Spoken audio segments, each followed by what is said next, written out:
A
caring hug from family is a good touch, but never let anyone else to hug you.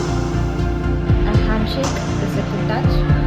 A touch from a stranger is a bad touch. Mama, what is good touch and bad touch? Good touch and bad touch are touches which a good touch will make you feel comfortable and a bad touch will make you feel uncomfortable. Okay, Mama. Okay, dear, come, we'll go for a walk. A good touch makes you happy. A bad touch makes you scared. A high five is a good touch. Touching without permission is a bad touch. Holding hands with a friend is a good touch. Grabbing without asking is bad.